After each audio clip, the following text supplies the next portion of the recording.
Di zaman dulu, kita sama orang tua tuh dilarang untuk bermain di waktu maghrib. Karena di waktu maghrib, menurut mitos yang beredar bahwa di waktu maghrib itu banyak setan yang berkeliaran. Kali ini gue akan bercerita tentang teman gue yang kehilangan adiknya karena bermain petak umpet di waktu maghrib.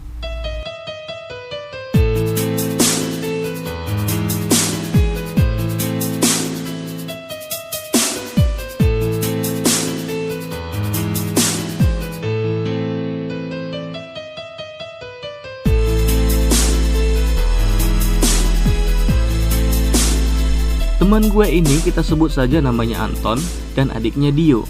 Anton ini bercerita pernah kehilangan adiknya selama waktu maghrib hingga jam 10 malam. Kejadian hilangnya Dio itu sekitar tahun 2010. Ketika itu Anton berumur 10 tahun dan Dio berumur 7 tahun.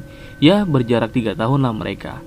Waktu itu selepas pulang sekolah, Anton dan Dio bermain bersama teman-temannya hingga jam 3 sore.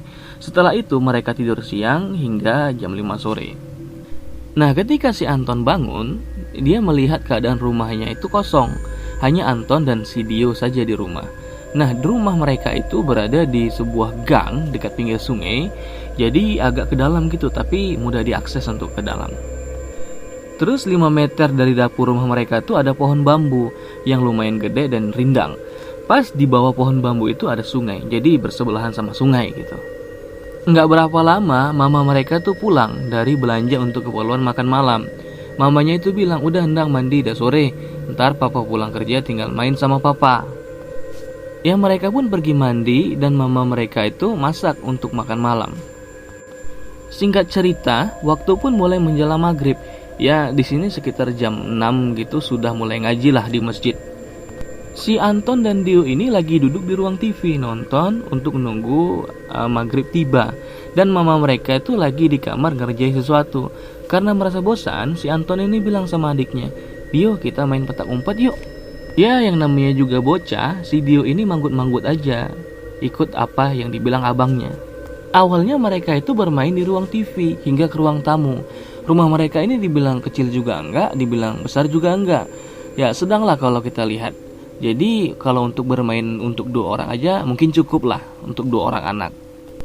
Nggak terasa azan maghrib pun sudah berkumandang. Karena masjid tuh jauh dari rumah, akhirnya mereka tuh sholat tuh di rumah aja.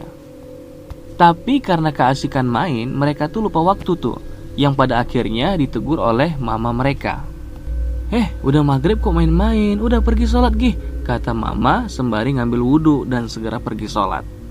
Tapi karena keasikan main, si Anton ini malah nggak nuruti apa yang dibilang sama mamanya. Malah mereka main makin asik, main petak umpet hingga ke dapur. Ya, karena hari sudah menjelang malam, si Anton ini berpikir makin asik nih kalau sembunyi di gelap-gelapan. Akhirnya giliran Anton yang jaga, si Dio ini yang nyari tempat sembunyi lah gitu ceritanya. Dio ini awalnya bingung nih mau cari tempat sembunyi di mana. Ditambah abangnya si Anton udah mulai deket nih hitungannya. Nah, yang gua bilang tadi, di dapur mereka itu kan ada bambu-bambu. Nah, jadi si Dio ini terpaksa tuh lari ke bambu-bambu untuk sembunyi biar nggak ketahuan sama abangnya. Nah, sampailah si Anton di akhir hitungan. Lalu dia mulai mencari adiknya. Ya, karena saat itu gelap ya. Si Anton ini nggak kelihatan apa-apa. Ya, adiknya juga nggak kelihatan itu di mana. Udah berapa lama dia mencari, tapi adiknya juga nggak ketemu. Di situ dia mulai panik kan, takut kenapa-kenapa sama adiknya. Ditambah dia juga nggak mau kena marah sama mamanya. Sampailah si mama ini selesai sholat. Jadi mamanya ini ngelihat dari pintu anaknya ini ada di ruang sholat atau enggak. Ya, mungkin dalam hatinya bertanya-tanya, apakah anaknya nggak sholat. Dicarilah mereka ini sama mamanya.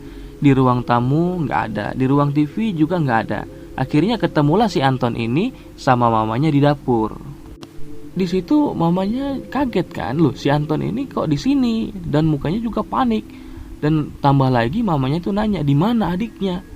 Awalnya si mama nanya, adikmu di mana Ton? Si Anton tuh diam, nggak ada jawaban dengan wajah panik. 3 kali ditanyain, akhirnya si Anton tuh nangis dan jelasin kalau dia tadi main petak umpet sama adiknya. Dan juga dia nggak tahu adiknya tuh sembunyi di mana, dan sampai sekarang itu nggak ketemu. Ya, namanya juga khawatir, akhirnya si mamanya ini ya ikut bantuin nyariin si Dio.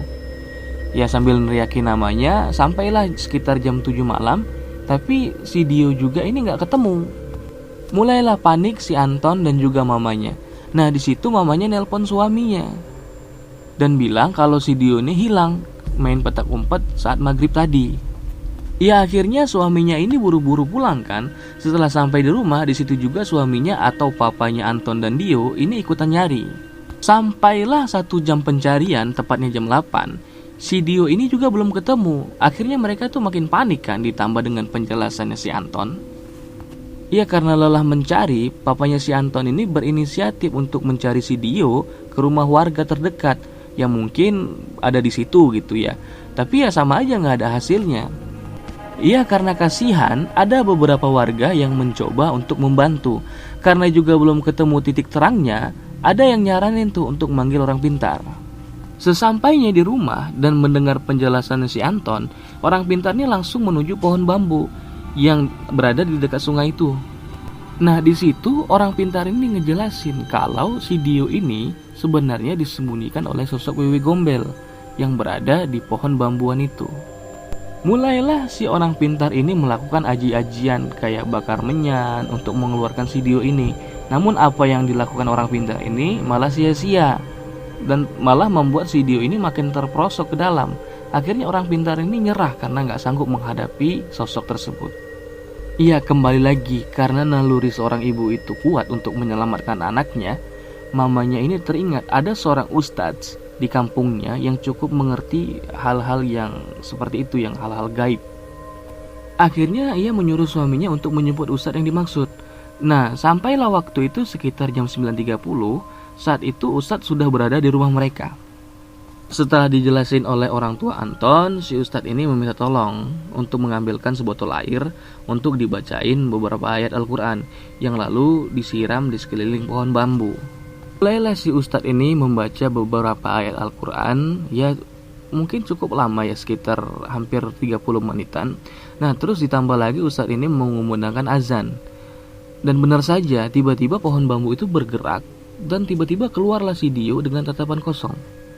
Di situ mamanya langsung memeluk anaknya dan membawa masuk ke dalam untuk dinetralkan oleh sang ustadz.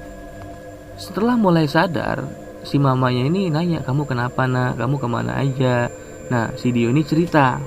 Saat ia mulai mencari persembunyian, dia lihat di pohon bambu itu ada sosok nenek-nenek tersenyum sambil manggil-manggil nama Dio. Ya, sembari melambaikan tangannya. Akhirnya si Dio ini karena dia belum ngerti apa-apa, disamperin lah tuh nenek. Dan saat disamperin, nenek itu berubah menjadi sosok tinggi gede, punya dada yang besar sampai ke bawah dan lidah yang menjulur sampai ke tanah. Di situ tuh sebenarnya si Dio itu minta tolong tuh sama si Anton dan juga mamanya yang lagi nyariin. Tapi Dio nggak bisa ngelakuin apapun. Ibaratnya Dio ini melihat mereka, tapi Anton dan mamanya ini nggak ngelihat si Dio. Ketika didatangkan orang pintar, si sosok ini malah marah dan tubuhnya makin membesar sehingga si Dio ini terus hampir dibawa ke alamnya. Nah, pas si ustadz ini datang dan membaca beberapa ayat Al-Quran, tiba-tiba si sosok ini menjerit kesakitan dan mengecil ke ukuran manusia normal. Lalu ketika si ustadz ini mengumandangkan azan, sosok ini langsung terbakar hangus dan musnah saat itu juga. Akhirnya si Dio pun mulai gerakin badannya dan akhirnya dia keluar dari pohon bambu itu.